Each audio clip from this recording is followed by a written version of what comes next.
I wish you'd wear your nice grey suit, Leo. That one looks all wrong. Who cares? I don't. You're such a bore, Leo. And on your birthday, too. You are a naughty boy. Go easy on the love and kisses, will you? Instead of all these boring kisses and loving looks, not to mention gadgets for standing my watch on that are no damn use to me, why don't you try doing what I ask you? Why didn't you write to the Serebryakov? But I did, Leo.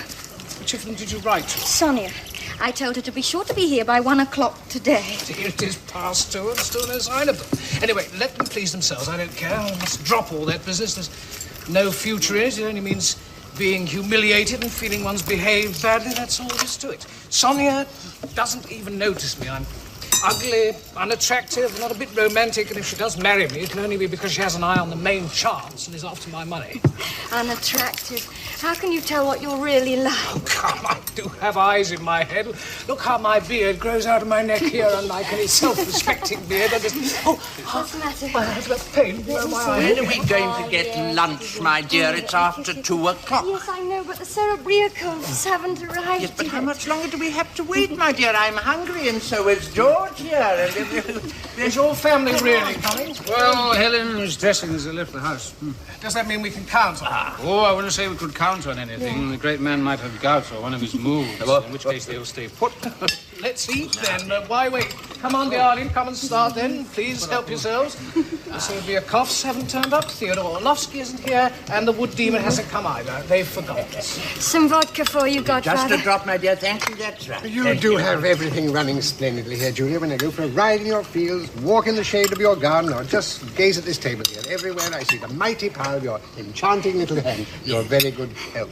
Yes, I know, but it's an awful nuisance, you know. For instance, last night Nazarka forgot to put the young turkeys in the shed. They were out in the garden all night, and this morning 5 of them had died. Oh, you shouldn't have done that. Yeah. So turkeys are sensitive birds. Waffles, cut me a slice of ham, will you? Oh, greatest of pleasure. Oh, what a splendid ham. Fabulous. It's like something from the Arabian Nights. I'll carve it according to the book of rules, Georgie. Beethoven and Shakespeare couldn't put more art into it. Oh, this knife's a bit blunt, though. Steady up, Waffles. I can't stand that, please. Well, what's been going on at your place? Tell us, George. Oh, well, nothing's going on. Well, what's new? Oh, nothing. It's the same old story. No different this year from last. I talk a lot, as usual. Don't get much done. My dear mother, the old chatterbox, still keeps burbling on about the emancipation of women.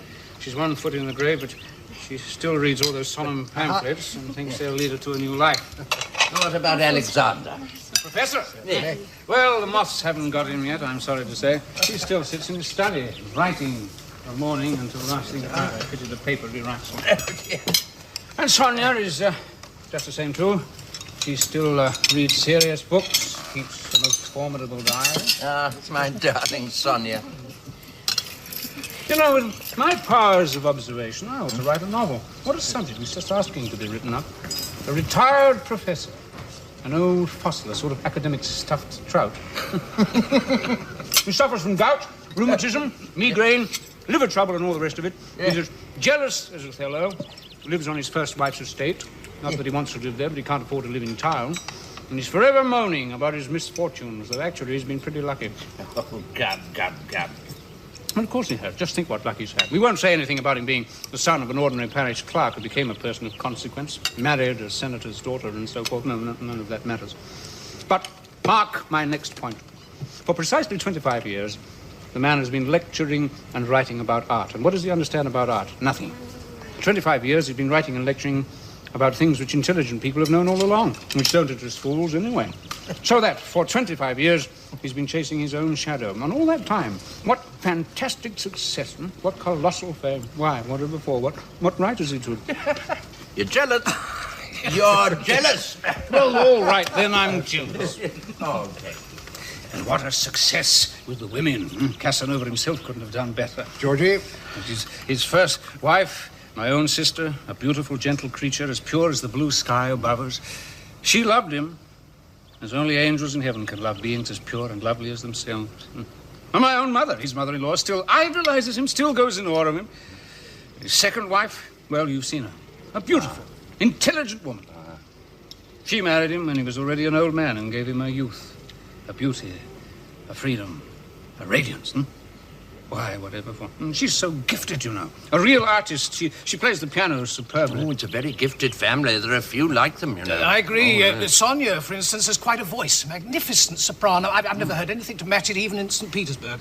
But, you know, she is inclined to force her top notes. It's a great pity. Let me have those top notes. I must have them.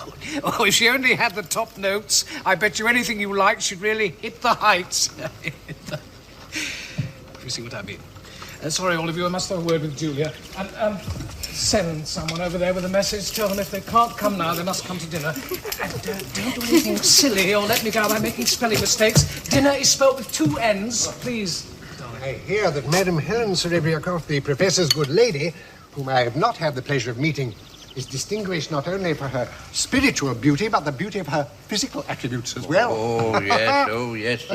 She's a wonderful woman. Is she faithful to her, Professor? Oh, yes, I'm sorry to say. Why sorry? Well, because she's faithful in a way that's so thoroughly bogus. Oh, it sounds impressive enough, but it just doesn't make sense. To be unfaithful to an elderly husband you can't stand, that's immoral. But to stifle your own youth and the spark of life that's inside you, that's not immoral at all. Where's the sense of that, I mean? Georgie, I hate it when you talk like that, Will, really. I'm actually trembling. Gentlemen, I do not possess the power of flowery language. Let me express my honest opinion without oratorical flourishes. Gentlemen, anybody who could betray a wife or a husband could be unreliable enough to betray his country as well. Oh, Georgie, let me go on, please. My good friends, you all know the vicissitudes of my fate. The day after I was married, my wife ran away with another man because of my unprepossessing appearance. Oh, well, can you blame Let me go on, Georgie, please. Since that event, I have always done my duty. I still love her, I am still faithful to her, I help her all I can, and I've left all I possess to the children by that other man. I've done my duty, and I'm proud of it. Proud of it. I've lost my happiness, but I've kept my pride. But what of her? What has she got left? She's no longer young. She's lost her looks, which was bound to happen sooner or later, and her lover is dead. Poor chap. So what has she got left? I'm perfectly serious, and you laugh at me. No. You're a good chap. You're a splendid chap, in fact. Do go on and on, so. And throw your arms about. Right. Theo, my dear boy. Happy birthday. Be a big man someday. Waffles, hello, George. My revered parent. Where did you get to? You shouldn't be so late. Oh, I say, you and your beard, my dear boy, it is magnificent. Look at him, the handsome devil. Isn't he a handsome devil, eh? Look. Happy birthday. Oh, happy birthday. Aren't those Serebryakov here? They haven't turned up. Where's Julia, then? I don't know what's keeping her. It's time to serve the pie. I'll just go and call her. Oh, dear. What's got into Brother Leo? You know, it's baby's birthday. He seems to have got out of his cot on the wrong side. The old man's a swine. No. His nerves are all to pieces. He can't help it. He thinks too much of himself, hence the nerves. If you told him the herring tasted good, he'd be up in arms at once because you praised the herring instead of him. Oh, here he comes. Hello, Theo. Help yourself. Hello, Look my what I'm darling. giving Leo for his birthday. What's this? Oh, it's a watch there. Now, isn't that lovely, The my gold thread darling? alone came to 8.5 rubles. No. And look at the edges. Rows and rows and rows of tiny little pearls. Oh, it's beautiful. And here's his name, Leonid. And look at this fine embroidery. Yeah. For him, Oh. I love. Let me have a look. My darling, it's charming. I'll pack it in. That's quite enough of that. Julia, tell them bring the champagne. That's for this evening, Theo. You get going on it right away or I'm leaving. I mean it, I shall go away. Where do you keep it? I'll get it Oh, he's myself. turning the house upside down, Theo. Vasily, here's the key. The champagne's in the larder near the bag of raisins in the corner. And mind you don't break anything. 3 bottles for Seeley. Never up to anything in this world, Theo. You're hopeless. No, we are putting people in their places, aren't we? I think someone's just arrived. Did you hear anything? No. Mr. and Mrs. Serebryakov are here. Quite overjoyed, aren't we? Some people are tactless, I must say. He's carrying on with the Professor's wife and can't even keep it to himself. Who? Why, George, of course. The way he was singing her praises just before you came, it was downright improper. And who told you he was carrying on with that? I'm not exactly blind. Anyway, it's the talk of the whole neighbourhood. It's stuff and nonsense, because nobody's carrying on with that here. Hello, Alexander. hello, my old friend. Oh, are you fit? Splendid. How are you, old man? Delighted to see you. Haven't been back long. Yes, since Friday. Mrs. Voynitsky, how are you keeping, madam? My dear. Nice, very nice. Oh, Sonya, my little pet, my little canary, darling. Come along. You look just the same as ever, you nice sentimental old thing. Oh, my dear, haven't you grown? And you're as pretty as a picture, my pet. How are you keeping? Are you well? Fit as a fiddle, fit as a fiddle. Oh, I didn't notice his lordship. No, Sunday. Well, and how is life, old man? So. How are you doing? How am I? Oh, I'm doing all right. Now, you know, I made over my estate to my son, and I found decent husbands for all my daughters, and now I'm the freest man in the world. I'm having a whale of a time. May I introduce myself, sir? Dyadin. Or as my friends have wittily called me on account of my pockmarked face, Waffles. How do you do? How do you do? Madame, mademoiselle. Oh, it's a pity I don't paint. You make such a marvelous group. Michael, my dear godson. Wonderful. Now we'll make Madame. Yes. Many happy returns to Leon. Hello there. Julia, you're pretty today. Thank you. Sonya. Why so late? Where have you been? Oh, attending a patient. The pie's quite cold. Mind, Julia. Eat it cold. Now, where do you want me to sit? Come and sit here. I'm absolutely ravenous. Oh, just a minute. What?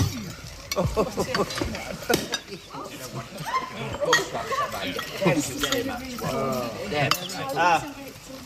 Happy birthday. Now, Julia, a piece of pie. Oh, I haven't seen you for ages. Oh, no, it's been such a long time. I've been abroad, Yes, you know. I know, and I'm very envious. Oh, my dear Michael, my dear. How are you, Theo? Oh, I can't complain. Both estates going along quite nicely, but there's too much travelling, old boy. Here to the Caucasus, back here, back to the Caucasus again. But I run my little colony and catch tarantulas and scorpions, and on the whole, things are all right. But when it comes to the still ye raging passions and things like that, there's no change to report. You're in love, I think. Must have a drink on that, Mr. Woodjima. Gentlemen, never fall in love with a married woman. Better have a bullet clean through the shoulder and another through your leg like your humble servant than ever fall in love with a married woman. It's more trouble than it's worth. Have you no hope? Yes. Oh, nothing is hopeless in this world. It's simply a question of willpower. I've hardly spoken more than half a dozen words to her, and already she's in my power. I simply said to her, Madam, whenever you see a window anywhere, think of me. So she thinks of me 1,000 times a day. Besides, I bombard her with letters every day. It's a rather poor technique. She may not read the letters when she gets them. Oh, you think so, do you? Well, somehow or other, I've been on this earth 35 years now, and I've never yet come across one of those phenomenal females with the strength of will not to open a letter. Oh, isn't he terrific? Oh, you're a chip off the old block, you handsome devil, you. I was exactly like him, you know, exactly like him. The only difference was I never went to the war, but I did drink vodka, threw my money about like nobody's business. You know, Michael, I do love her damn seriously. She's only got to say the word, she can have anything she likes. I take her to my place in the mountains, in the Caucasus. We were on top of the world. Thou shalt of all the universe be queen, O faithful mistress mine. He doesn't know her luck, believe you me. Who is the lucky girl? Curiosity killed the cat. Let's change the subject, shall we? I remember 10 years ago, Leo was still at school, but we were celebrating his birthday, just like we are now. And I drove home with Sonya on my left arm, Julia on my right, both of them hanging onto my beard. So, I give you a toast to the friends of my youth, Sonya and Julia. Harmony. I say, let's drink to friendliness. Long live friendship and the best of jolly good luck. Sonya, I'll have a bet with you, damn it all. I'll wager 300 rubles. Go out in the croquet lawn after lunch, and I bet you 300 rubles I go through all the hoops and back in one go. Well, I take you on, only I haven't got 300 rubles. All right, then, if you lose, you must sing to me 40 times. All right. What sort of bird is that? A hawk. It's health, everyone. The hook! The hawk! Oh, she's got a fit of the giggles. Oh, what's that? Now it's got into him, too. Sorry. Stop it. You know, this is what the Bible calls the laughter of fools. Well, you only have to hold up a finger to either of those two and they fall about laughing. Sonya! All right, everybody. All right, that'll do. I must be off. Oh, to see a patient. I am sick and tired of my profession. It's like an unloved wife or a long winter. But look here. Medicine is your profession, after all. Your business, so to speak. He has another profession. He digs peat on his land. What? Peat! Some engineer has it all worked out. There are 720,000 rubles worth of peat on his land, and that is no joke. Yes, I don't dig peat to make money. Oh, well, what do you dig it for? To stop you cutting down the forest. Oh, why shouldn't I cut them down? You know, whenever I've been favoured with your speeches on behalf of the forest, every word has been stale, frivolous, and vile. I'm sorry, I know what I'm talking about. For instance, oh, men and women, you destroy our forests. They are the glory of our earth. They teach man to appreciate beauty and give him a sense of grandeur. Forests alleviate a harsh climate. In a mild climate, less effort is spent on the struggle for existence so that men and women are gentler and more affectionate. In a mild climate, people are handsome, adaptable, and sensitive. Their speech is elegant, and their movements are graceful. Art and learning flourish among them. Their philosophy is cheerful, and they treat their women folk with great delicacy and chivalry, and so on and so forth. That's all very charming and so unconvincing. You really must allow me to carry on burning logs in my stoves and building my barns of wood. Let's cut timber by all means if you really need it. But it is time we stopped ruining our forests. The forests of Russia are crashing down before the axe. Millions upon millions of trees perish. The homes of birds and beasts are devastated. Wonderful scenery disappears without trace. Rivers grow shallow and dry up, and all because man is so lazy and hasn't the sense to bend down and get his fuel from the ground. Look, who can burn beauty like this in his stove? Only an unreasoning brute. Man has been granted reason and the power to create, but up to now he hasn't been a creator, only a destroyer. Oh, yes, you look at me ironically. You find everything I say stale and frivolous. But I tell you, when I walk past our village woodlands, which I have saved from the axe, or I hear the rustle of my own saplings, which I have planted with these hands, then I feel that I, too, have some slight control over the climate. And if man is happy 1,000 years from now, I'll have done a bit towards it myself. Yes, that's all very well, but if you looked at the thing less from a sensational and more from a scientific point of view, George, you would see this always leaves a nasty taste in the mouth. Now, please don't let's talk about it anymore, please. We'll have it your own way. It quite slipped my mind. I forgot to tell you, Alexander. I had a letter from Kharkov this morning, from Paul Alexeyevich. He sent you his regards. Really? I'm delighted to hear it. He sent me his new pamphlet and asked me to show it to you. Was it interesting? Interesting, but rather odd. He attacks the very position he was defending 7 years ago. Now, isn't that typical of this age? Well, men have never been so ready to betray their own convictions as they are today. It's dreadful. There's nothing I've dreadful often about felt it. that, Have my some dear. fish, Mother. But I wish to talk. We've been talking for 50 years. We've been talking about trends, and schools have thought it's about time we stopped. For some reason, you appear to dislike the sound of my voice. Well, I'm sorry to have to say this, George, but this last year you've changed beyond all recognition. You used to be a man of such firm principles, a shining example to our young people. Oh, yes. I've been an example of something, all right, but I haven't exactly shone.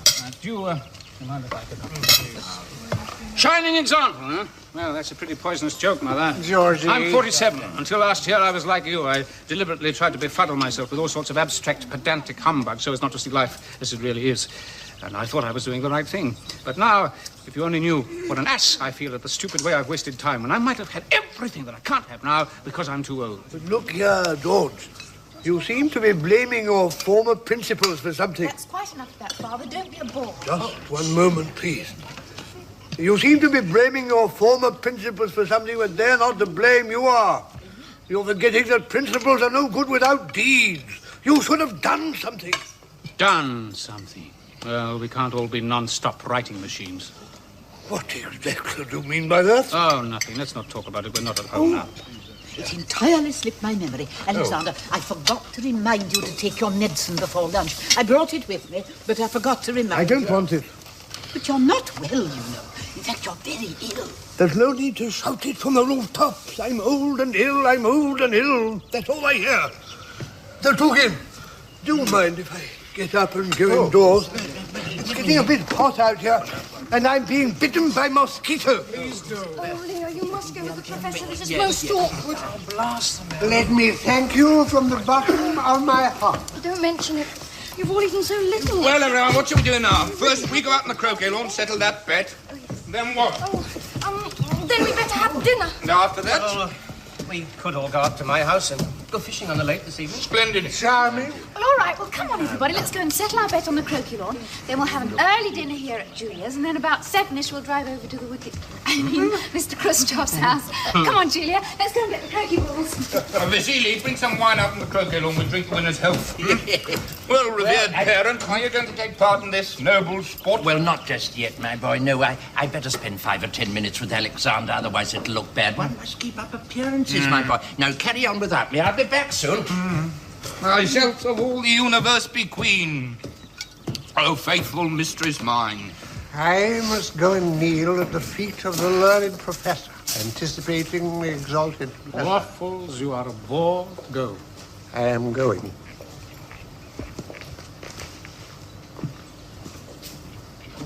Will you do me a great favor, Voynitsky? Let's never talk about forestry or medicine again. I wish you a very good afternoon. What a narrow-minded fellow. I don't care how much nonsense people talk. I don't like it when they put so much feeling into it. Once again, you've behaved abominably, George. Did you have to quarrel with Alexander and your mother and bring up all that stuff about non-stop writing machines? It's a rather poor way to behave, I must say. What if I hate him? There's no reason to hate Alexander. He's just the same as everyone else. Yes, well, if you could only see your face and the way you move, it's as though life itself was too much for you, altogether too much. Dear me, it is, and I'm so bored, too. Everyone runs down my husband to my face as if I wasn't there at all. All of them, even the nicest ones, would like me to leave Alexander. Yes, it's just what the wood demon was saying just now. You all wantonly destroy the forest, and you destroy men and women, too, every bit as wantonly.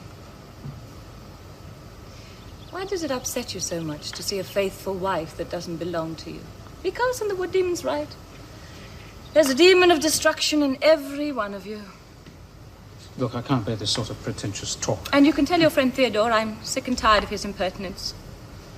It's thoroughly disgusting to look me straight in the eyes and to shout to all and sundry about his love for some married woman. It's a rather poor way to behave, I must say. Voila! Isn't the wood demon nice? He often comes to see us, but I'm rather shy, so we've never had a really good talk, and I've never been very friendly towards him. I expect he thinks I'm bad-tempered or proud. Do you know why you and I are such good friends, George? It must be because we're both such tiresome bores. Yes, bores. Don't look at me like that. I don't like it. Well, how else should I look at you when I love you? It's all right. I don't want anything from you. Just let me look at you and listen to your voice. Helen, where are you? Here? Come inside and sit with us for a bit, my dear. Let me speak of my love. If only you don't drive me away, that's all I need to be the happiest man on earth.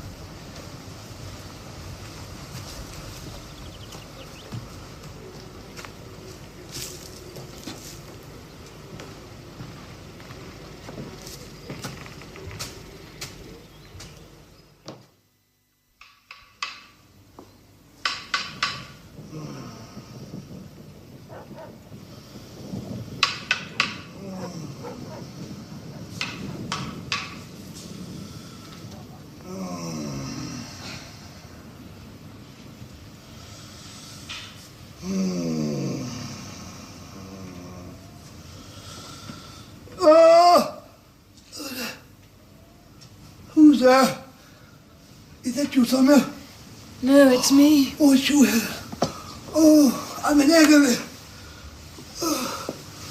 Your rug's fallen on the floor. I'd better close the window. No, it's too stuffy in here. Just now, I dozed off and dreamed my left leg didn't belong to me. I woke up with this excruciating pain. What time is it?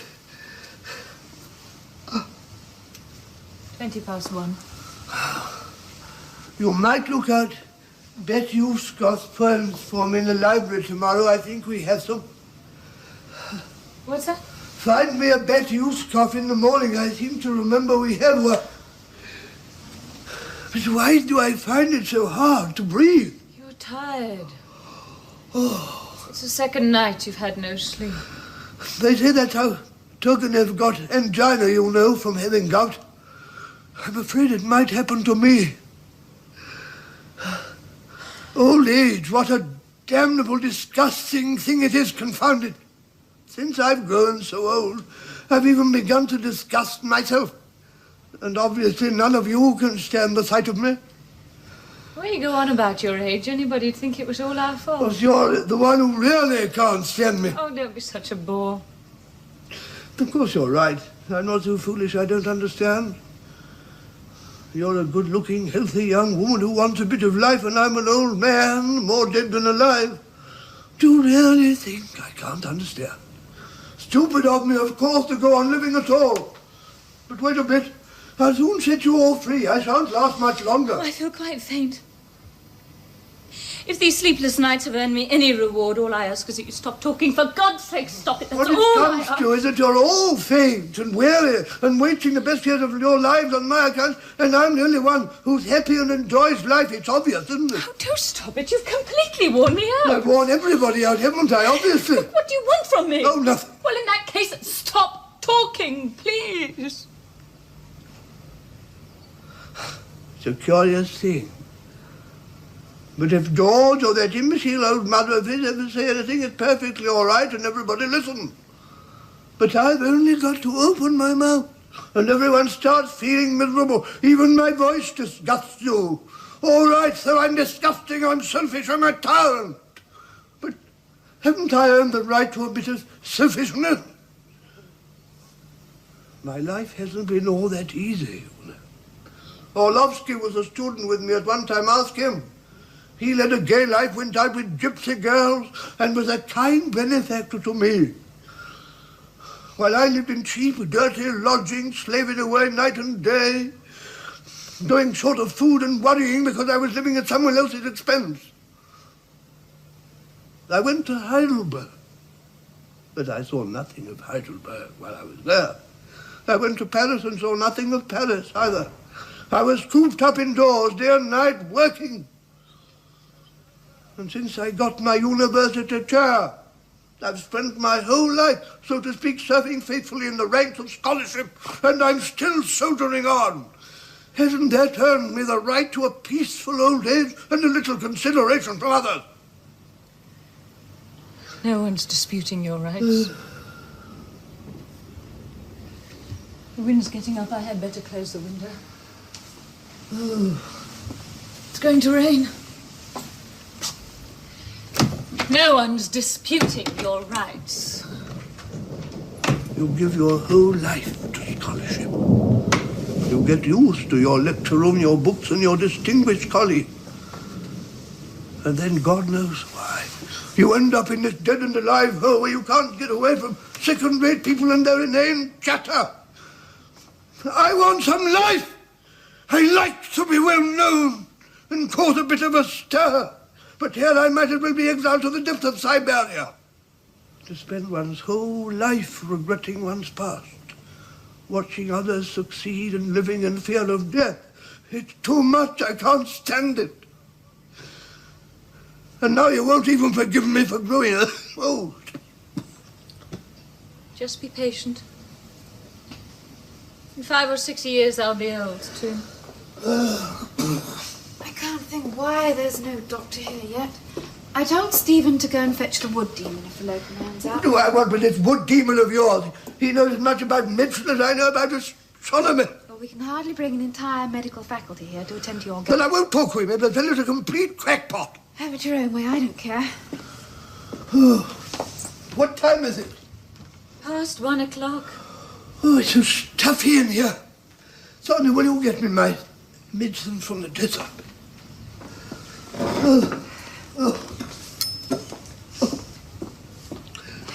Here you are. Oh, really, not that one. It's no use asking for anything. Please, stop behaving like a child. May appeal to some people, but don't treat me that way, thank you very much. I dislike that sort of thing. That's just quite impossible. But why are you so angry? And why do you sound so dismal?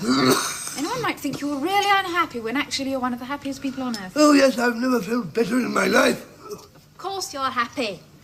And even if you do have gout, you know perfectly well it'll be gone by the morning. So why all the groans? What a lot of fuss about nothing. There's going to be a storm. Why'd you see that? Helen? Oh, Helen. Sonya? No, Helen, no, don't leave me alone with him. He'll talk my head off. Must let them have some sleep. They were up all last night. Let them go to bed, but you go away too. For the sake of our past friendship, I beg of you, don't argue. We'll discuss it some other time. Past friendship, that's news to me. Please be quiet, No, George. Helen, please don't leave me alone with him. He'll talk my head off. This is getting ridiculous. Oh, in here. There was a shower coming up behind me. I only just managed to dodge it. Oh, look, doctor's arrived. Well, how are we? I don't know why they troubled you. It wasn't my idea. Oh, that's all right. But what do you mean by falling ill like this? What's the matter? Why do doctors always have to talk to their patients in this patronizing way? Come on, I think you'd better go to bed. You'll be more It's all right, I comfortable. can No, get it. Perfectly all right. I can walk. Only they shouldn't have bothered you. Besides, I've never had much faith in them. In the medicaments. Why are you helping me? I can manage on my own. He's completely worn me out. I can hardly stand. Yes, he wears you out. I wear myself out. The third night I've had no We sleep. are in a bad way in this house. Your mother hates everything but her pamphlets and the professor. The professor's overwrought and he doesn't trust me and he's afraid of you. Sonia's annoyed with her father and not on speaking terms with me. I'm a complete wet blanket and I'm so much on the edge. I've been on the verge of tears a dozen times today. In fact, we're all fighting each other, but what I want to know is what's the point of it all? I mean, what's it all in aid of? You can do without the moralizing. Yes, we are in a bad way here. You're an intelligent and civilized man, George. I should have thought you could have seen why the world was heading for disaster. It's not bandits and thieves so much as all this concealed hatred, all this hostility between nice people, all these sordid little squabbles. There are people that call this house a cultural haven, and they don't even notice these things. Oh, do try and help me make peace here. I can't do it on my own. First, help me to make peace with myself, my darling. Oh, leave me alone.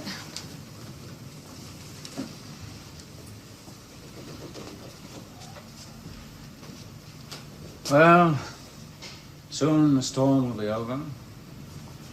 All living things will revive and breathe more freely, except me.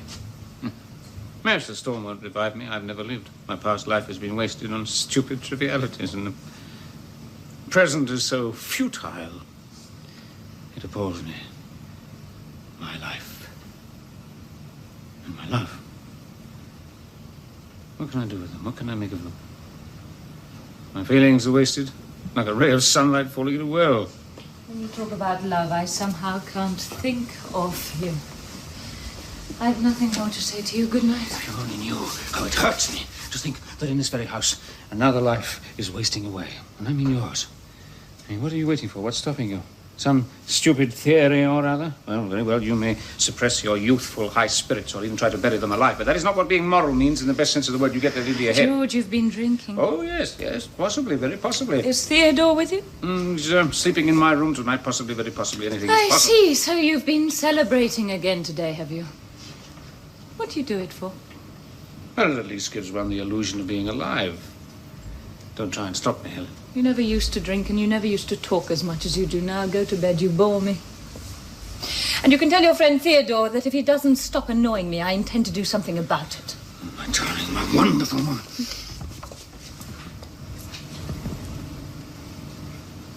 Your husband's asking for you. Right, I'm coming.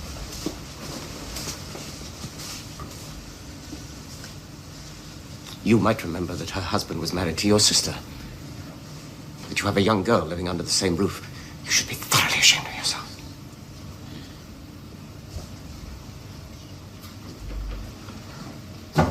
10 years ago, I used to meet her at my sister's. She was 17 then, and I was 37. Why didn't I fall in love with her then and ask her to marry me? It would have been the most natural thing in the world. Oh, God. My head's in such a whirl. Why am I so old? Why can't you understand me? Why am I such a dreadful character? How I envy that gay spark Theodore or that stupid wood demon. They are natural, sincere, and stupid, and free from this damned irony which poisons everything. On your own? No ladies present? Storm woke me. What time is it?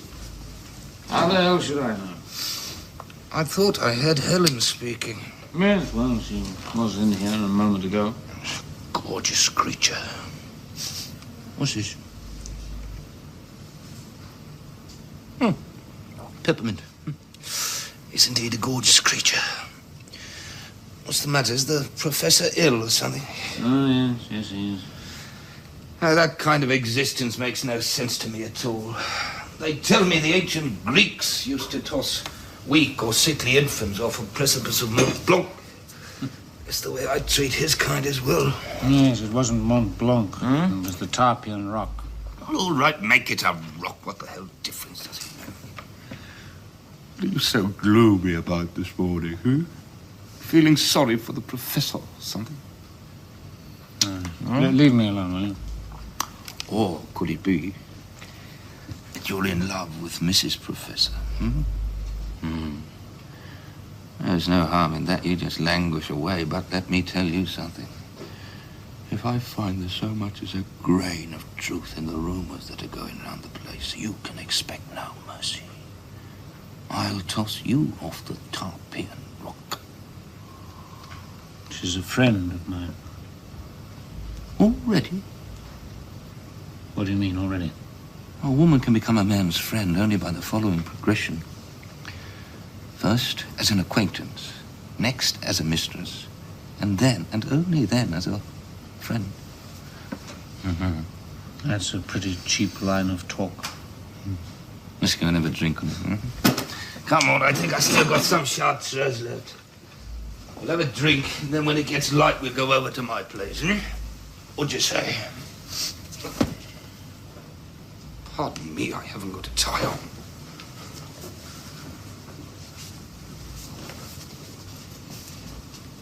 So, you've been drinking champagne with Theo again, have you, Uncle George? The boys have been getting together, haven't they? Well, all right then. He's quite hopeless. He's been a rake since the day he was born. But what's got into you? It doesn't suit you at your time of life. My time of life? Well, that's neither here nor there. I mean, when people aren't really alive, they live on illusions. It's better than nothing. We haven't got the hay in yet. Garrison told me today that it will all rot in the rain. You spend your time on illusions. Uncle? You have tears in your eyes. What do you mean, tears? No, it's nonsense. That's absolute nonsense. It's the way you looked at me just now. Your poor dear mother used to look at me like that. Oh, my darling. Oh, my sister, my darling sister. Where is she now? Oh, if she only knew, if she only knew. Knew what? What do you mean, Uncle? Oh, it's such a wretched business. It's so painful.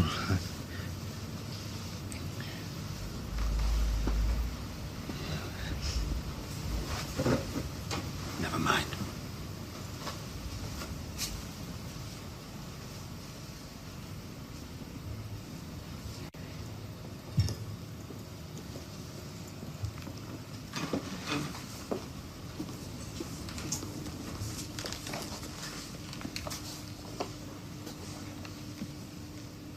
Your father won't listen to me. I say it's gout, he says it's rheumatism. I tell him to lie down, he sits up. It's all nerves. Oh, he's spoiled. Put your hat down and wait till the rain stops. Do you want something to eat? Well, yes, perhaps. I like eating in the middle of the night. I think we have some food in the sideboard. What does he want with a doctor? What he wants is a dozen women sitting round him, gazing into his eyes and groaning, Professor.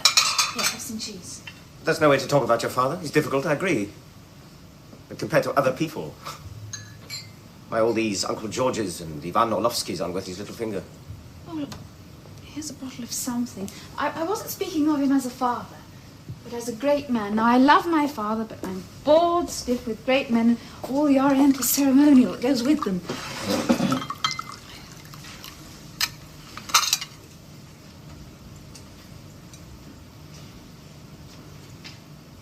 Well, the storm's passing over.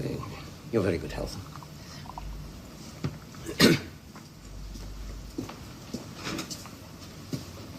Are you angry with us for bringing you out in the middle of the night? No, not a bit. If you hadn't sent for me, I'd be asleep by now. It's nicer to see you in the flesh than in my dreams. Well, then why do you look angry? Because, Sonya, I have to be angry. God, I wish I could take you away from here. I can't breathe the air in this house. And I think it's poisoning you.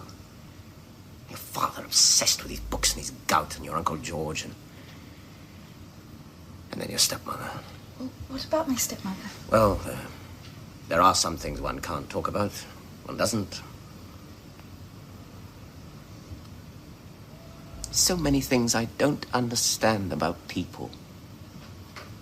People should be beautiful in every way, in the way they dress, and their faces, their thoughts, their innermost selves.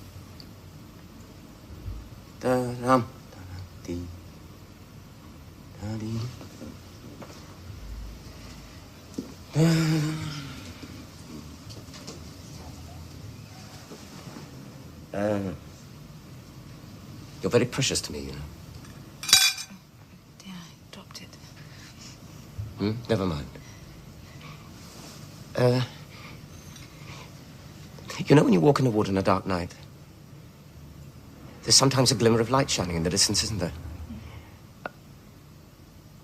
And then you feel so wonderful.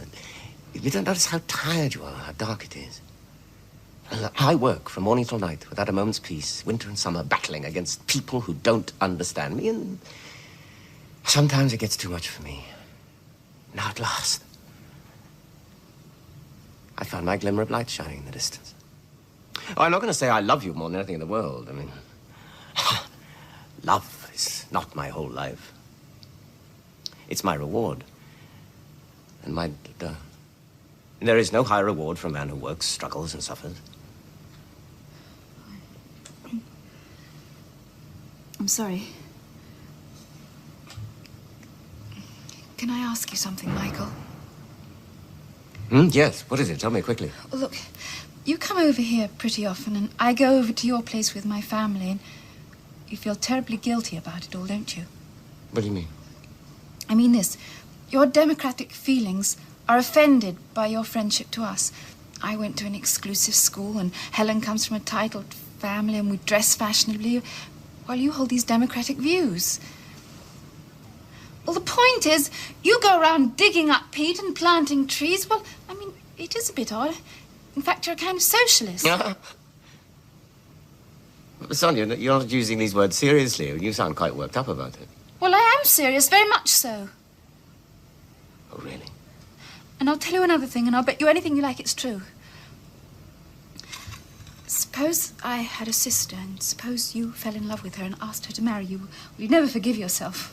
You'd be ashamed to show yourself to your doctor friends, including those women on the council health department. You'd be ashamed of loving someone who went to a fashionable girls' school, an namby-pamby young lady who never learned anything useful and who dresses according to the latest fashion.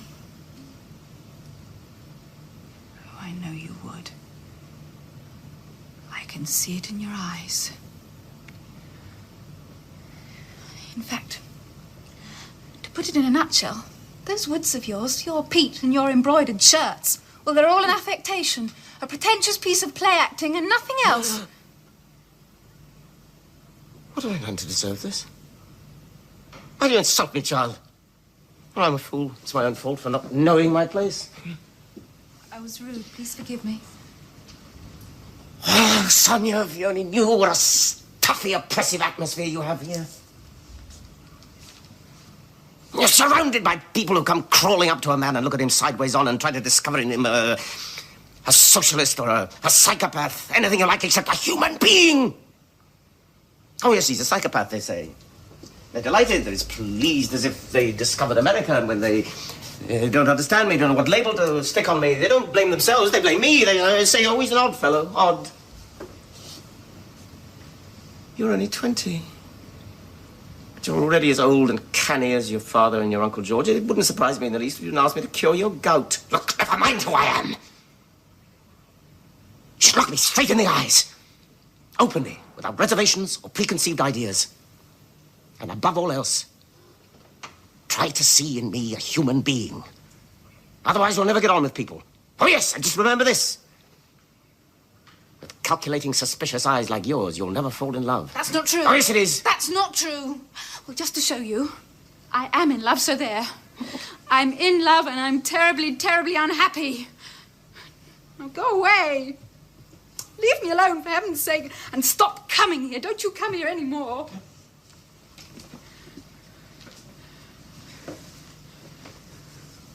I wish you a very good night.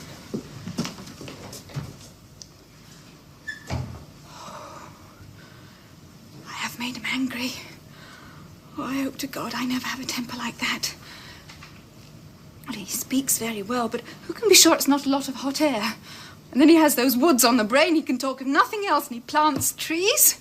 Well, that's all very well, but it could so easily turn out to be psychopathic. Oh, I can't make him out at all. He studied medicine, but his interests are right outside medicine. It's all very odd, it really is. Oh, Lord, help me make sense of it. Oh, the storm's over. Wonderful air. Where's the woodie? Oh, he's gone home. Sonya? What? When are you going to stop sulking?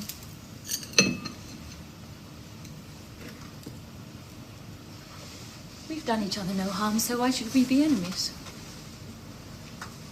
Can't we call it off? I've wanted to myself. Helen. Oh, that's splendid. Look, we don't speak to each other for a whole month, and heaven knows why. It is high time we did call it off. Let's drink to our friendship. Oh, yes, let's.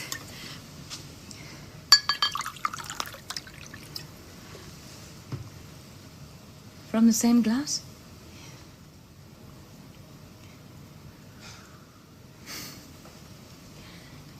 That's better. So we're friends now, Sonya. Friends, Helen.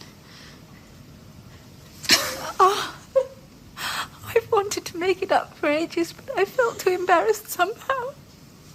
Oh, why are you crying? Oh, it's nothing, it doesn't matter. Oh, you silly girl, now would you... You made me cry too.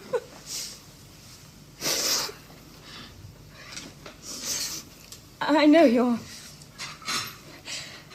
angry with me because you think I married your father for selfish reasons. I give you my word of honor, if that means anything to you at all, that I married him for love. Well, he attracted me as a scholar and a public figure. It wasn't real love, but it seemed real enough at the time. It was quite artificial. But it wasn't my fault. But since the day that we've been married, you've been tormenting me with those calculating, suspicious eyes. Please. Oh, please, remember we're friends now. Oh, let's forget all that. That's the second time today someone's told me about my calculating, suspicious eyes. Well, you must trust people or life becomes impossible. It's bitten, twice shy. I've been let down so often.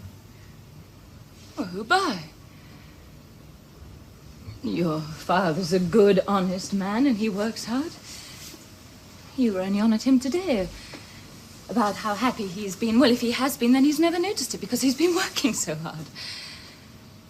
I've never tried to hurt either you or your father. And your Uncle George, he's a good, kind man, but he's unhappy and discontented. So who is it that you can't trust?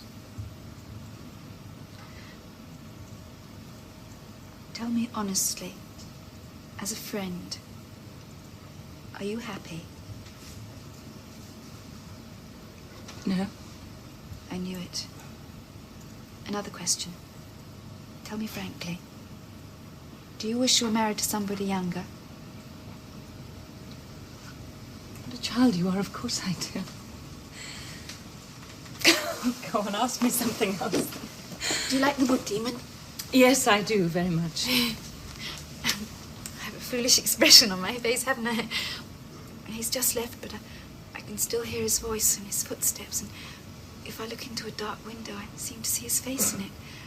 Oh, but let me finish what I have to say. Oh, but I can't say it out loud like this. I feel too embarrassed. Look, let's go up to my room and talk. Oh, you think I'm silly, don't you? Is he a good man? Yes, indeed he is. I'm puzzled by this forestry and peat business. I can't make sense of it. Don't you see, my dear, he's a brilliant man. When he plants a tree or digs up half a hundredweight of peat, he's already working out what the result will be in 1,000 years' time, already dreaming of man's happiness. Well, people like that are precious and should be cherished. You're good, honest, courageous people. Oh, he's a little unhinged, but you're clear-headed and sensible. You'll make a very good match. As for me, well, I'm just a tiresome character and not a very important one at that. In my husband's house, in all your romantic affairs and everything, that is, I've always played a minor part. If I come to think of it, Sonya, I think I must be very, very unhappy. What are you laughing at? Oh, I'm so happy. Oh, how happy I am. Oh, really? I'm happy, I am. I'm happy. I'd like to play the piano. Yes, I'd like to play something now. Oh, yes, do play something. I can't sleep. Your father's still awake and music annoys him when he's unwell. Well, go and ask him and I'll play something if he doesn't mind. Oh, all right. Oh, it's ages since I've played anything. I'll play and cry like a silly little girl. Is that you knocking, Effen? Hello there. Well, stop it. The master's unwell. I just got it. Come now, come. Good dog, go. He says no.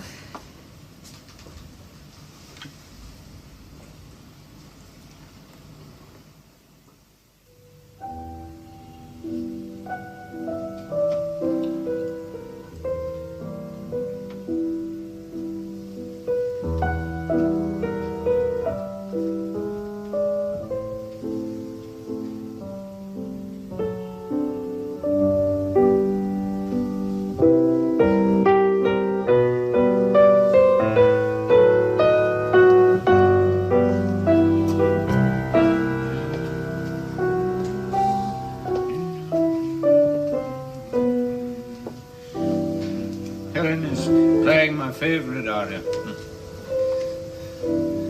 Oh, yes, it's a lovely scene.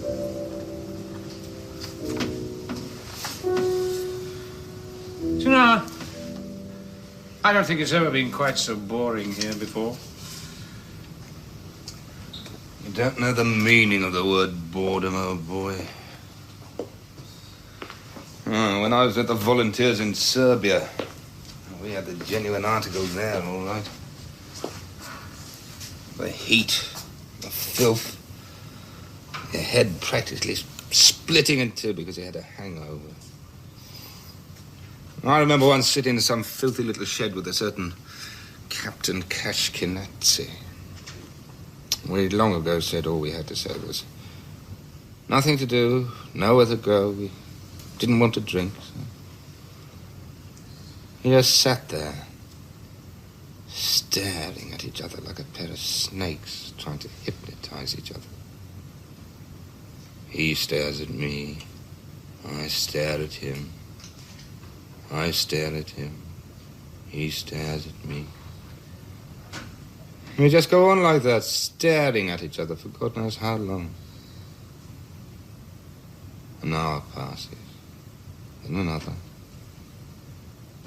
And there we are, still, staring at each other. And suddenly, God knows why, he jumps up, draws his saber, and goes for me. Of course, I draw mine as well. There's no point in being killed, and... I wasn't hurt, of course, but Captain Kashkenatzi is still walking around with a few scars on his face. It just goes to prove how crazy people can be. Well, such things happen. Ah, kitten, come and sit with us a bit. Come here a minute, Theo. Hmm? No, come here. What is it? What are you looking so happy about? Promise you'll do what I ask. You have to tell me first. Nothing. Just drive over to the Wood Demons. What for? Nothing. Just drive over and ask him why he hasn't been near us for so long, because it's been a whole fortnight. She's blushing. You ought to be ashamed of yourself. I'll say, everyone, Sonya is in love. You ought to be ashamed of He's in love with the Wood Demon. Oh, she is a lovely child. I'm so fond of her. I did think you might have married her, you know, Theo. You couldn't have found a better wife. But it's not worked out like that. But it would have given me such pleasure. I should have been so delighted. I should have come to visit you, and there you'd be with your young wife in the bosom of your family, and the samovar steaming away. That's not my line of country at all. If I ever was crazy enough to get married, I married Julia. She is at least small. One should always choose the lesser of two evils. And she knows how to run a house. I've had an idea. What's that? Let's have some champagne. Oh, no. It's too early, no? It's too hot. Huh? Leave a bit. Look at him, the handsome devil. He wants champagne, the dear fellow.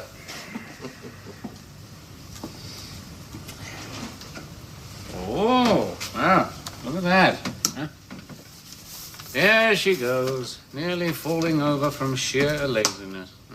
Charming sight, I must say. George, things are quite boring enough without you going on all the time.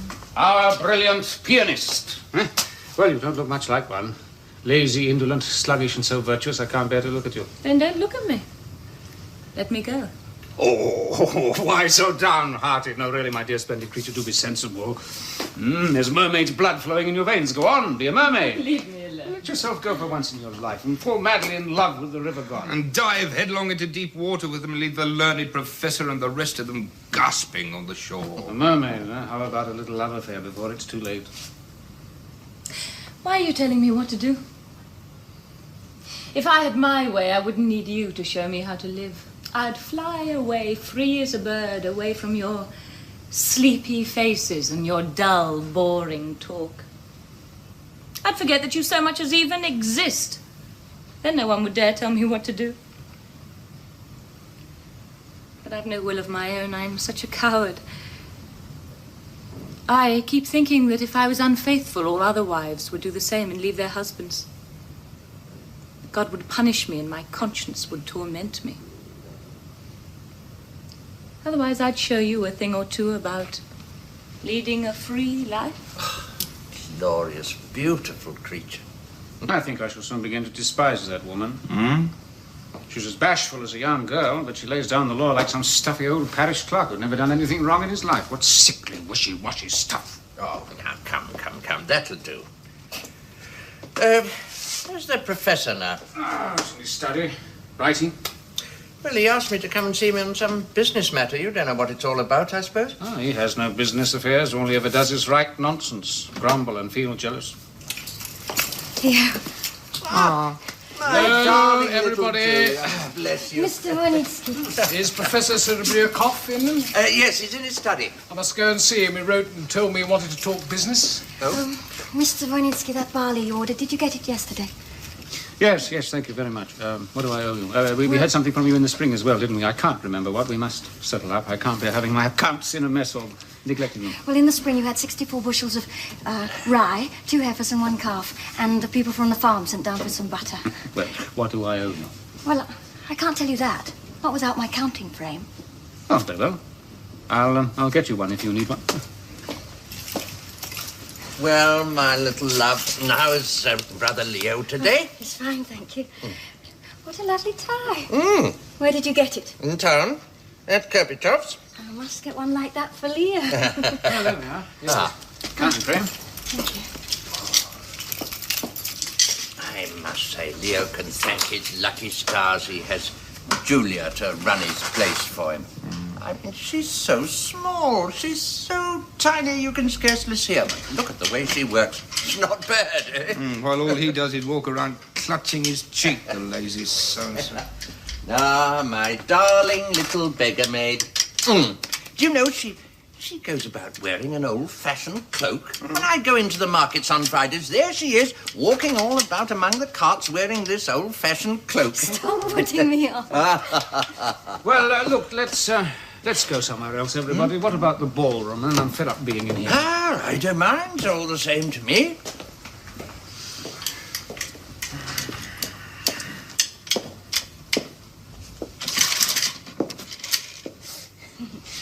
Theo's wearing Caucasian dress. That's what happens when parents don't discipline their children properly. He's the best-looking man in the county. He's clever, rich, but he's just no good. He's a complete ass. Are you here, Julia? I didn't know. What are you up to? Doing some sums? You look so efficient, I feel quite envious. Julia, why don't you get married? I don't know. Approaches have been made, but I've turned them down. No real man would ever want to marry me. It's impossible. Why not? I'm uneducated. Taken out of school in the 2nd form. Whatever for? Just wasn't any good. Why are you laughing? Oh, I have a funny sort of feeling. I'm so happy today. I'm so happy I'm almost bored with my own happiness. I don't know what to do with myself. Well, come on, let's talk about something, shall we?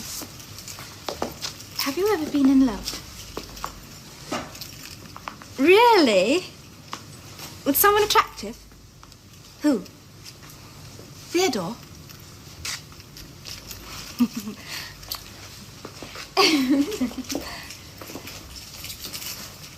Well, what about you? Yes, me too. Only not with Theodore. Go on, tell me more. I've always wanted to talk to you, Sonya. Well, carry on. I want to clear things up. I like you so much. I've plenty of girlfriends, but you're the nicest of the lot. If you asked me to give you 10 horses or 200 sheep, say, I'd be delighted. I'd do anything for you. Oh, why are you so embarrassed about it? I feel so ashamed. I like you so much. I'm not the least bit proud. I say, what a lovely dress you've got on. Go on. Well, I don't know how to put it into clever language. May I propose to you that you should make me very happy? Mm-hmm. You must marry Leo. Oh, don't let's say any more about that. Oh, don't let's talk about it, Julia, please. Oh, there's absolutely nowhere to go in this house.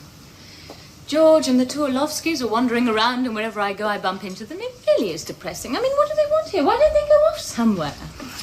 Hello, Helen. Hello, Julia. I'm sorry, I don't like kissing all the time. What's your father doing, Sonya? Sonya, I asked you a question. Sonya.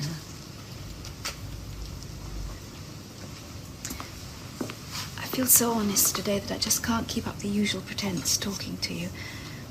Here. I found it in the garden. Come on, Julia. So this is a letter from George to me, but what have I done wrong? Why, how rude and heartless of her. She feels so honest today that she can't talk to me. My God, what an insult. Oh, I feel quite giddy. I'm going to faint.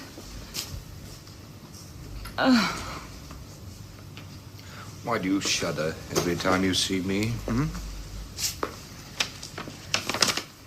What's this?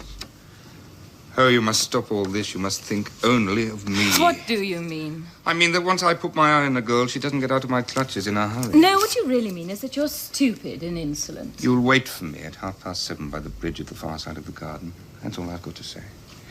Until 7:30, my angel. Hey, put it very forcibly. Get out of here.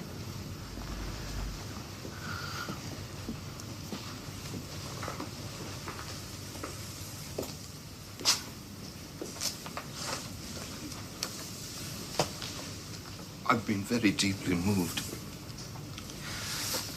I've experienced everything in this life, you see. I've even eaten goldfish soup once or twice, but I've never yet been up in a balloon or run away with the wife of a learned professor. Please leave me alone. Oh, yes, at once, but, you see, I've experienced everything, you see, and that's why I'm so full of impudence that I hardly know what to do with it. Anyway, the point is, if you ever need a friend or a faithful hound, apply to me. I really have been most tremendously moved. I don't require any hounds. Please, go away. Yes, at once, but I honestly have been very deeply touched.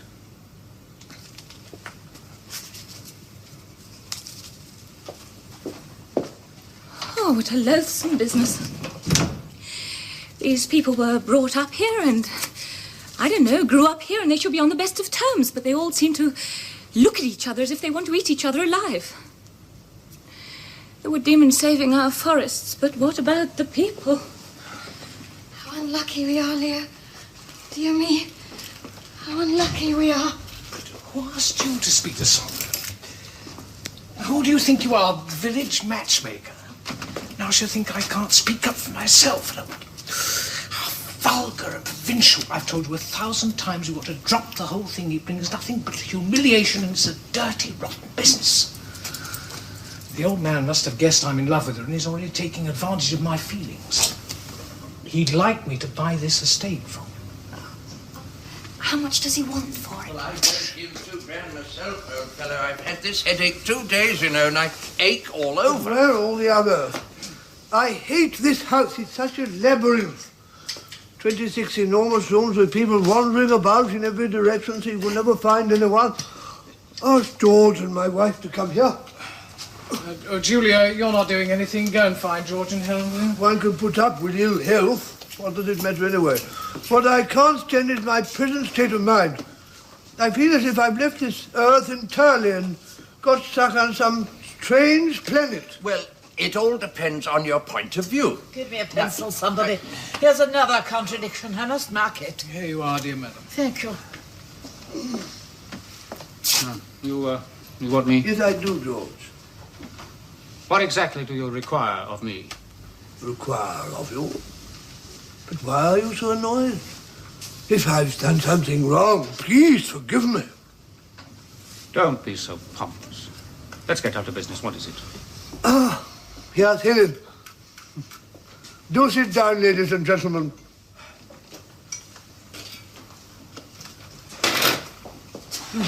Sit here.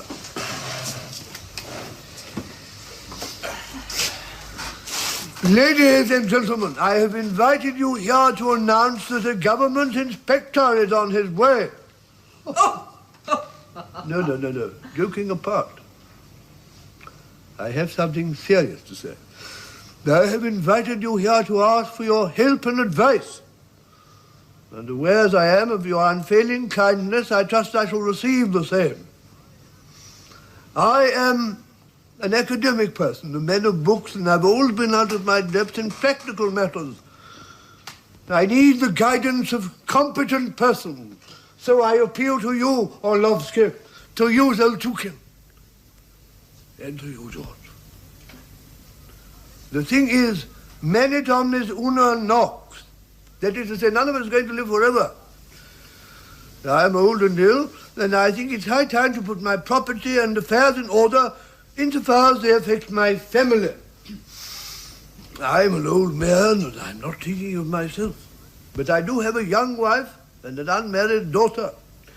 They simply cannot go on living in the country. It makes no difference to me. We were not brought up for country life. But we cannot live in the town either on the interests from our estate.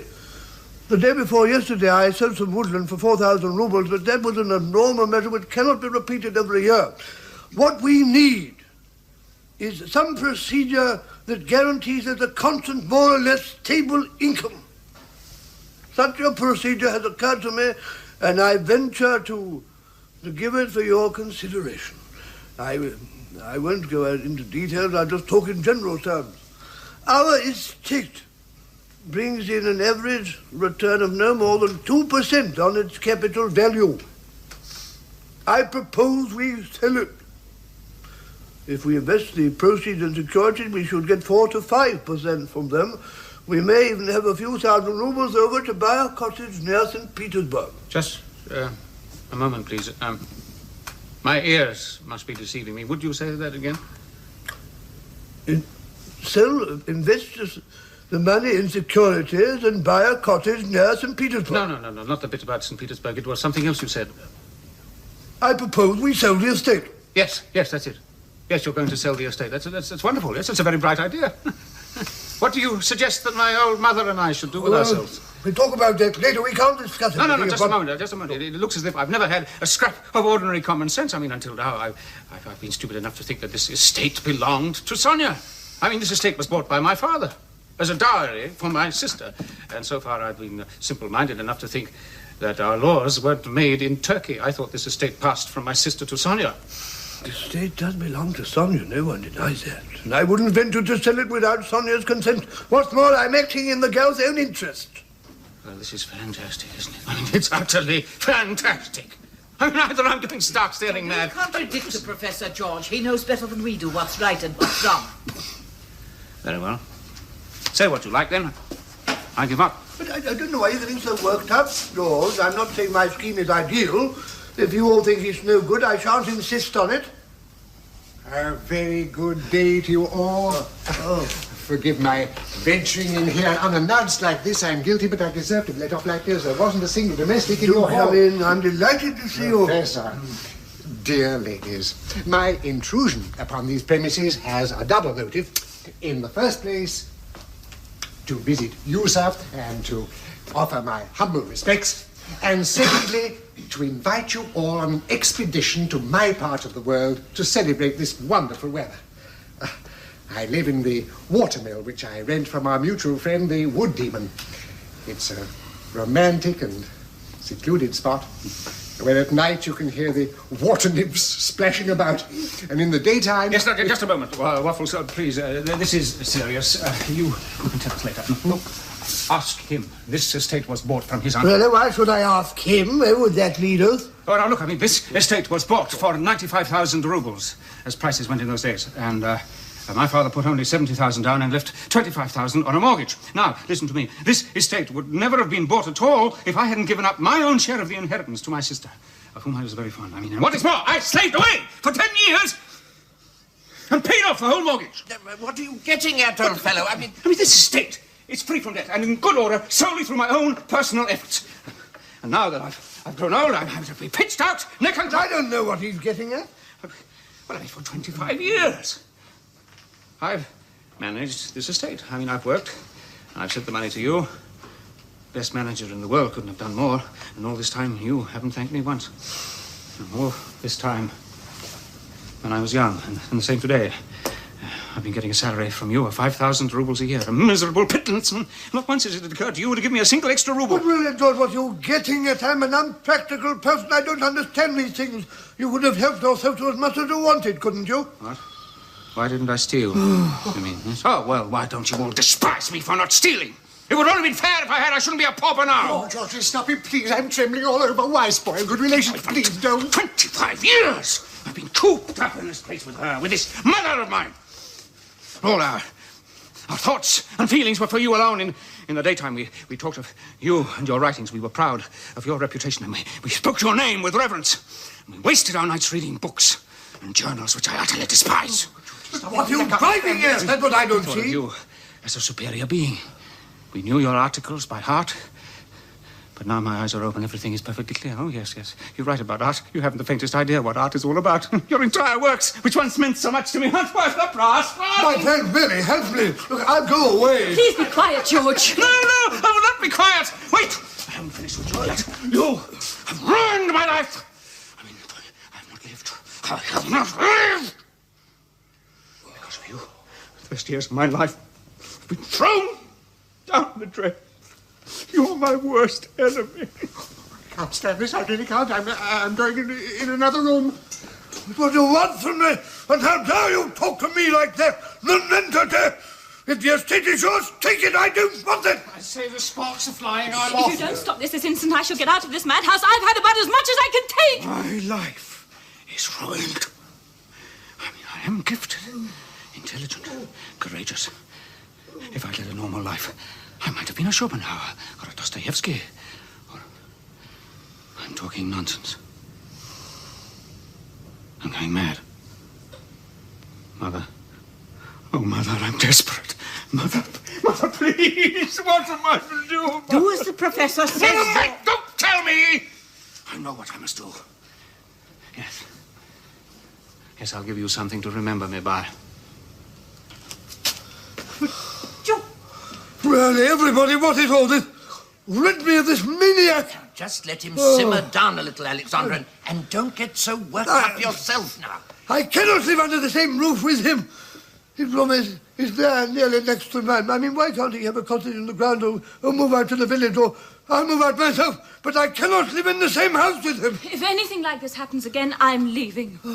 Don't you try to frighten me, please. I'm not trying to frighten anyone, but you all seem to have conspired to make my life hell. I shall go away. Oh, we all know perfectly well that you're young and I'm old, and that you're doing me a great favour by staying here at all. Oh, go on, finish. Oh, come, my friend. Please.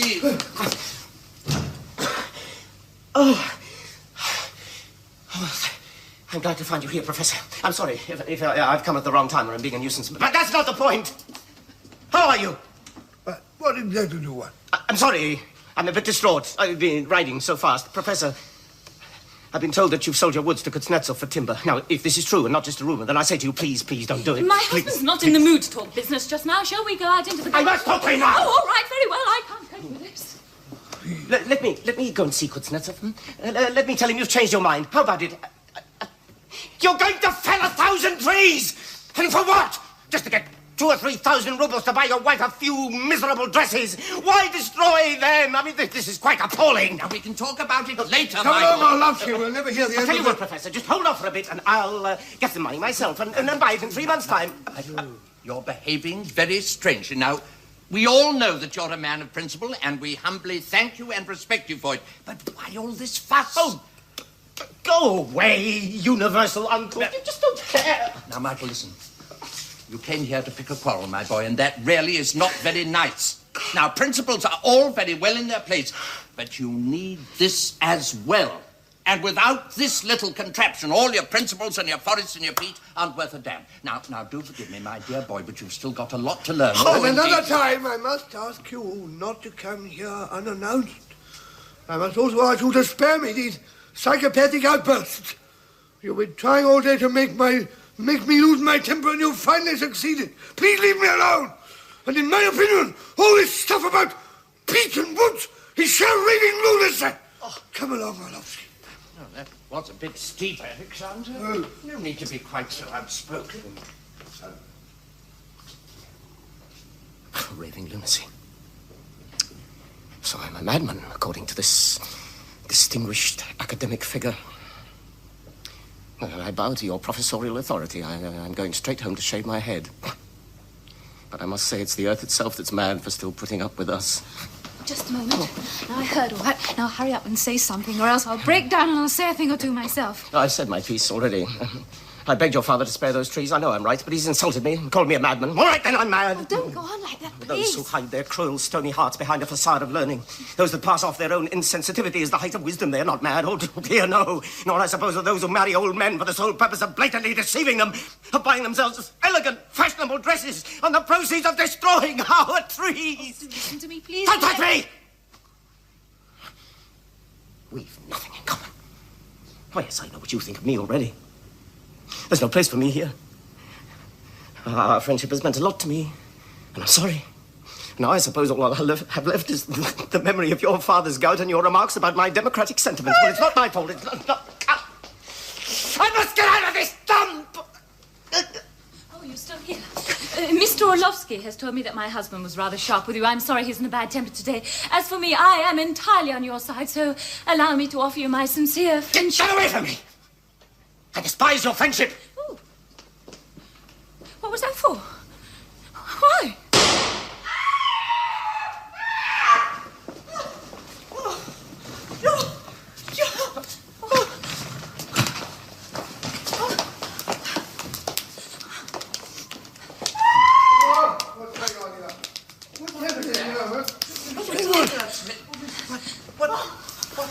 Uncle George has shot himself. What for? Whatever for? Oh, what's the matter? Oh, take me away from here. Throw me off a precipice if you like, but I can't stay here any longer.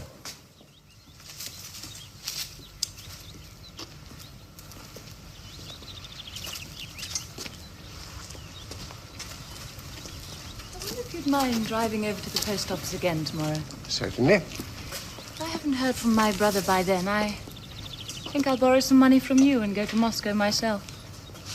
After all, I can't spend the rest of my life at your mill, can I? No, indeed. It's not for me to advise you, dear lady, but all these letters and telegrams and my daily visits to the post office, well, they're all a waste of time. I'm sorry. No matter what your brother says, you'll go back to your husband in the end. No. No, I shan't. Let's be rational, shall we? I don't love my husband. I did like those young people, but they were so unfair to me all along, so why should I go back? No, I repeat, we must be rational. Yes, indeed, but why did you run away? Quite frankly, there's no happiness for you in this world. A canary should sit in its cage and watch others being happy. It should stay put, in fact. Perhaps I'm not a cage bird. Perhaps I'm free to fly where I like. No. In this past fortnight, you've only got as far as this mill, and even that's too much for you. No, you'll stay on here until you calm down a bit, and then you'll go back to your husband. There's someone coming. I'd better go inside. Oh. I'll go down to the mill and have a snooze. I was up at the Lark this morning. Why don't you come back when you wake up and we'll have some tea? I can see a caricature of myself with a satirical caption. Just imagine someone as old and unattractive as me running off with the beautiful wife of a distinguished professor. It's charming. Mr. Dyadin! Waffles! Waffles! Must be having a nap.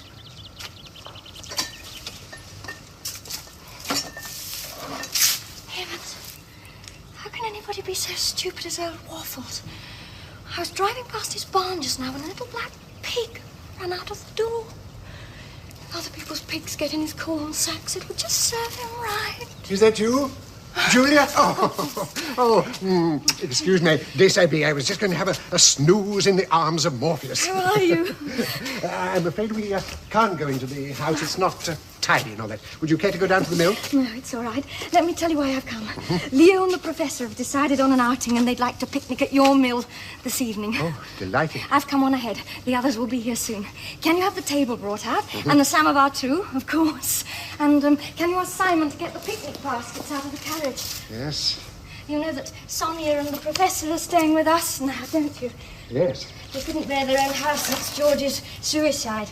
It wasn't too bad during the day, but at night they all sat huddled around in a corner, terrified of George's ghost appearing in the dark. That was just superstition. Do they ever mention Helen? Well, of course they do. You know she's cleared out. Yes. And now nobody knows where she is.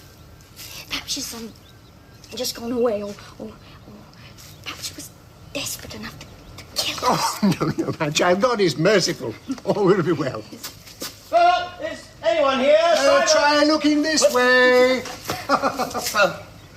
Good afternoon, Julia. Good afternoon. Well, I came out here to do some work again, Dyadin. I don't want to stay at home. Would you ask them to put my table under this tree, where I had it yesterday, and get them to get some lamps? It's getting dark already. And some water. Certainly, my dear sir. Well, how are you, Julia? Fine, thank you. What's brother Leo up to? Stays at home, spends his time with Sonya. I'll bet he does. Why doesn't he marry the girl? Why, indeed. Only wish he would. He's clever, educated, and she comes from a good family too. There's nothing I'd like more. She's a fool. Don't say such things. Listen, brother Leo's a bright specimen. Yes, you and your friends are a pretty prize collection, one way and another. Quite a glut of intellect you there. You must have missed your lunch today. Oh, why? You're in such a bad mood. Well, you certainly know how to look after yourself, Michael. You've found a splendid place to work. It's an oasis. Yes, I mean it. Can't you imagine yourself surrounded by palm trees? Julia's a little doe, you're a lion, and I'm a tiger. Dyadin, you're a very nice fellow, but why do you go on like this? Why all these sugary words, all this foot twitching and shoulder scraping? I mean, anyone who didn't know you wouldn't know what the devil to take of you. It's a pity. It must be the way I'm made. You're in a bad temper, but I feel inexpressibly happy, as if there was a dear little bird inside me singing a song. I feel I'm getting stupider and cheaper and more second-rate every day. George's diary turned up after his death. Have you read it? Yes, we did. George's affair with Helen had the entire district buzzing like a hive. Then it turned out the whole thing was a filthy pack of lies, but I believed it. Went on like an idiot. Oh, that was all very wrong, of course. Yes, I first heard it from your brother, Julia. I mean, I'm a bright specimen. I don't think much of your brother, but I believed him rather than Helen. Which just shows that I'm as second-rate as the rest of them. Now, come along, child. Let's leave our bad-tempered friend to his work while we go down to the mill and amuse ourselves. And you get on with your work, Michael.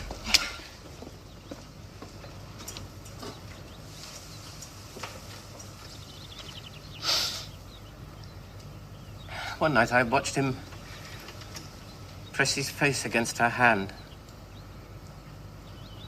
His detailed description of that night in his diary, how I came in, what I said, quotes my words. He calls me a second-rate fool. And he blames Sonya for loving me. Sonya never loved me. Even supposing there was something in it.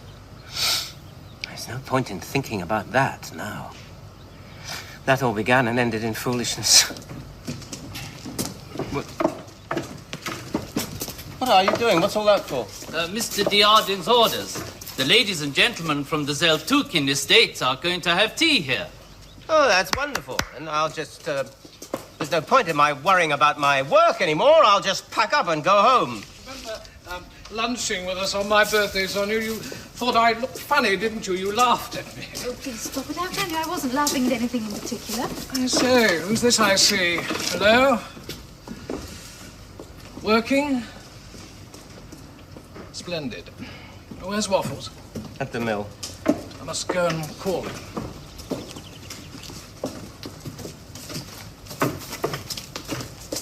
Hi. Good afternoon. Good afternoon. What are you drawing? Oh, nothing of any interest. Is it a plan? No, it's a map of the forests in our district. I made it. The dark brown colouring shows the forests of our grandfather's time and before. The light green shows where they've been felled in the last 25 years, and the blue colouring shows where they're still standing. Yes. Well, now, how's everything? Happy? This is no time to think about happiness. Well, what shall we think about then? That's what caused the tragedy. Thinking too much about happiness. Just as you say. But it's an ill wind that blows nobody any good. Misfortune has taught me to forget my own happiness and think only of others. Life should be an act of constant self-sacrifice. As you say. Mrs. Voynitsky's son shot himself. She's still chasing contradictions in her wretched pamphlets. You've had a ghastly experience, and yet you cripple your whole life and call it self-sacrifice, which is just pandering to your own vanity. Everyone's heartless. You are, I am. All the wrong things are being done. Everything's gone to rack and ruin. Hello there, why are you all? By the tears, I wasn't trying to make you cry. Never mind, it doesn't matter. Over here, Father. That's all right, I can see you. This way, Father. Bye, charming. Ladies and gentlemen, I declare the meeting open. Take out the corks, Ruffles. Oh, let's forget what happened. Please forgive me. Oh, thank you. I'm delighted, and you must forgive me, too. When I thought about that business the next day and remembered what we said, I was very sad. Let's be friends. My dear boy, oh, that was long overdue. A bad peace is better than a good war. It makes me more happy than I can say so that you've given my oasis on a visit. Let me help you up with your... Thank you, my dear sir. It is lovely. An oasis, indeed. Oh, mind.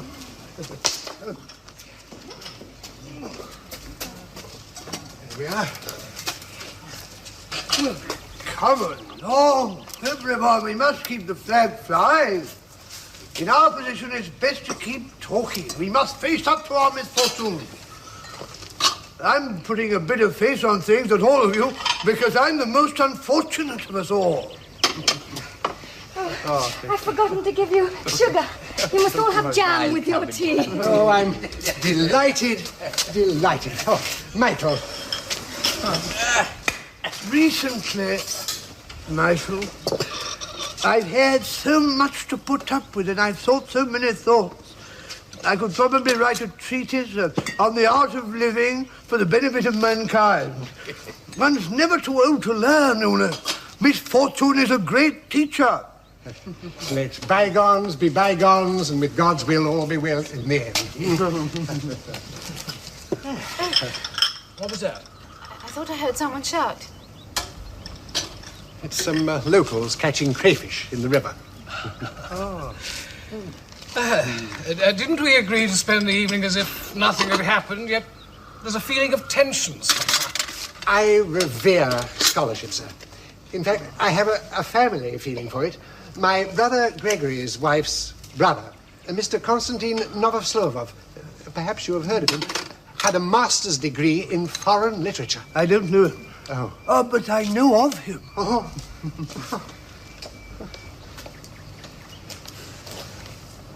It's exactly a fortnight since George's suicide.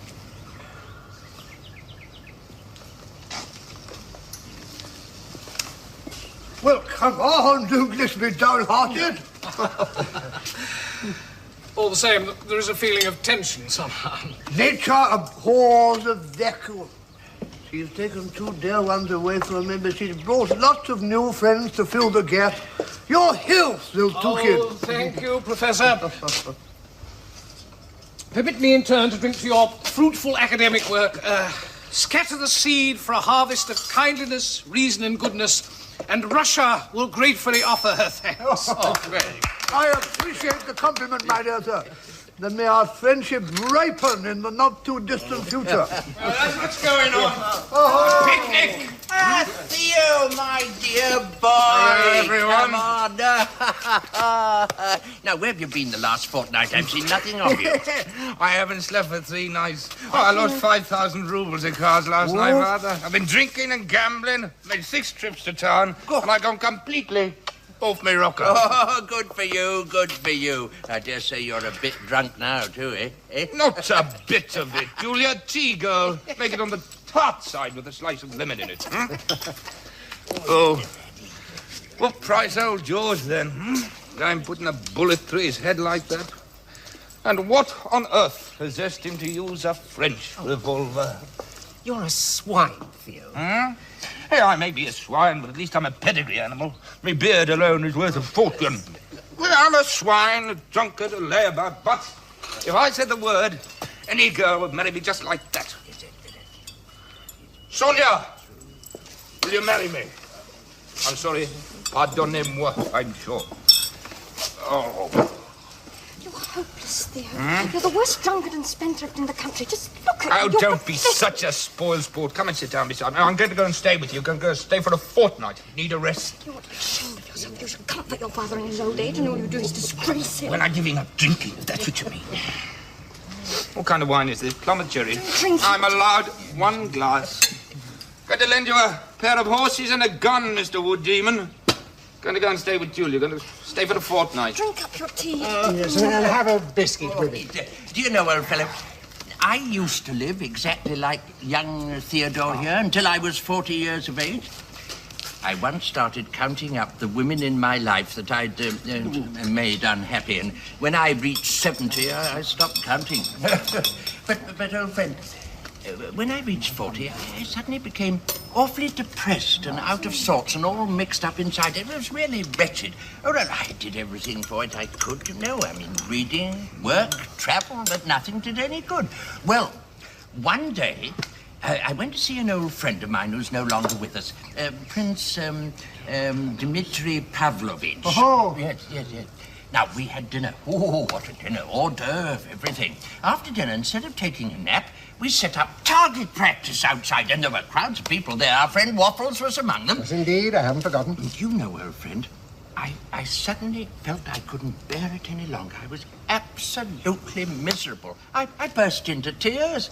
And I staggered out into the middle of the yard and I bellowed out at the top of my voice, "My friends, good people, forgive me in the name of Christ." And from that very moment, I began to feel all pure and good and warm inside. And ever since then, I've been the happiest man in these parts. You ought to try it yourself. Try what? Well, do as I do. I mean, surrender, capitulate. You're telling me to apologise? A fine piece of homespun philosophy. Why should I apologise? Let the others apologise to me. It's we who are at fault, Father. Who is it? You're all thinking at the moment of my attitude to my wife, I presume. Do you really think it was my fault? Do you really think I'm to blame? Why she neglected her duty and left me just when I needed her most? Listen to me, Serebryakov. For 25 years, you've been a professor and done academic things, while I've planted trees, practiced medicine. We say we're serving humanity, but all the time we're callously wrecking each other's lives. For instance, what did you and I do to save George? Where's your wife, whom we've all insulted? Where's your peace of mind? Where's your daughters? And I thought myself a man of integrity when I couldn't forgive anyone the slightest mistake. When your wife sincerely offered me her friendship, I told her to leave me alone, said I despised her friendship. I mean, that's the kind of person I am. There's a demon inside me. I'm narrow-minded, blind, second-rate. But you're not all that marvelous yourself, Professor. I mean, we're all of us in a pretty bad way. Sorry, I didn't come here to cross swords with you or defend my claims to distinction. Might change the subject. All I'm saying is that there are no really first-class men among us. And the women are no better. No. Helen! Yes, here I am. Oh. And I've been here for the past fortnight. Charming. Professor, it was I who ran off with your wife, as Paris once ran off with Helen of Troy. I know you don't get pockmarked Parises, but there are more things in heaven and earth than are dreamt of in your philosophy. Well, why do you all stare at me? Can't we be friends? Oh, my dear girl, dear wife of our dear professor, you glorious, beautiful creature, you. Oh, she's come back to us, she's returned. Do let's be friends. Can't we let bygones be bygones?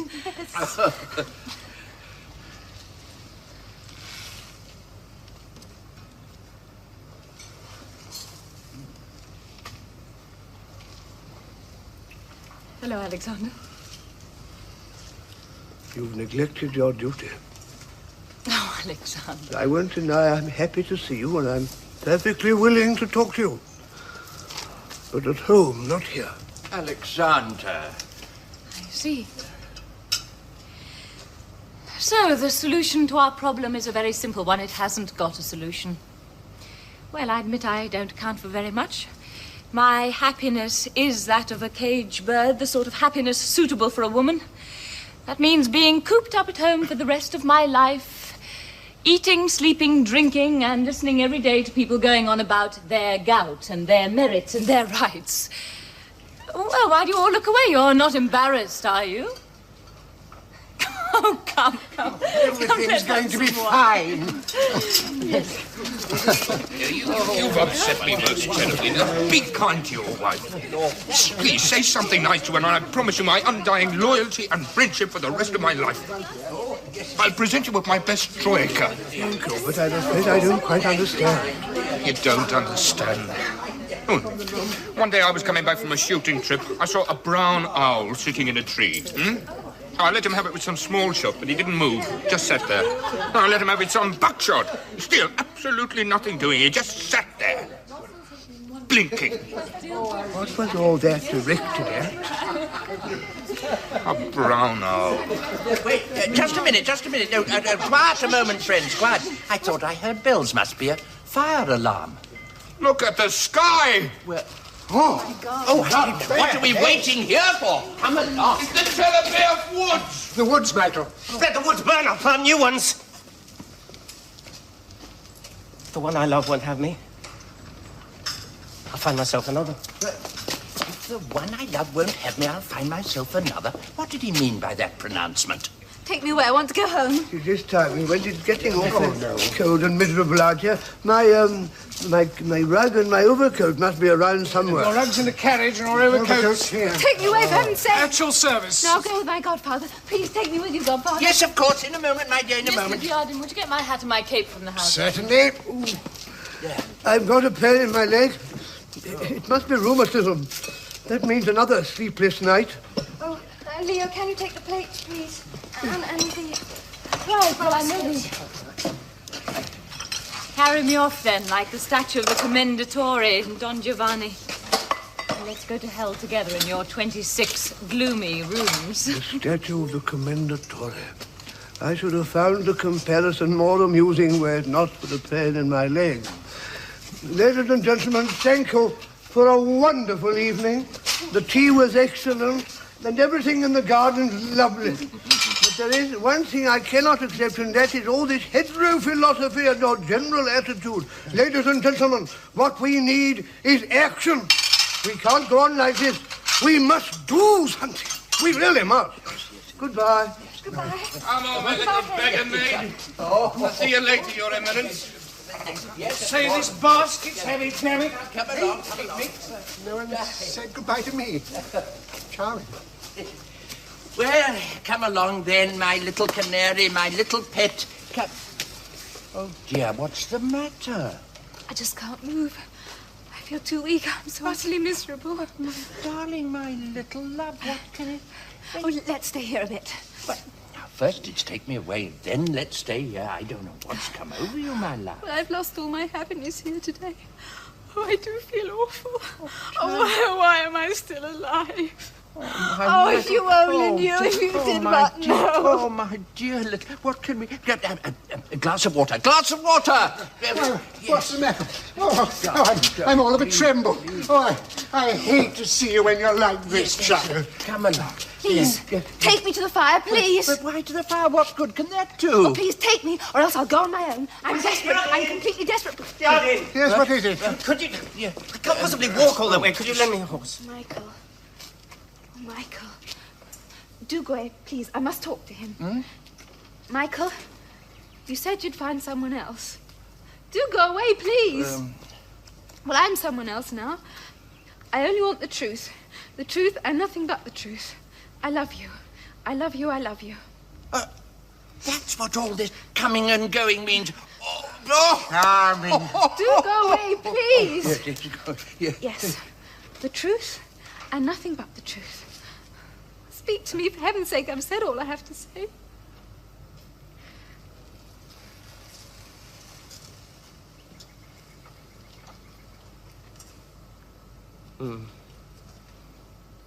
My darling. Oh my God. When you tried to tell me that you loved me, I was so happy I could scarcely breathe. But I had all those absurd prejudices. And what stopped me telling you how I really felt? Why, the same thing that stops Father from smiling at Helen now. But now I'm free. Oh, don't go away now, Godfather. Oh, you naughty, naughty.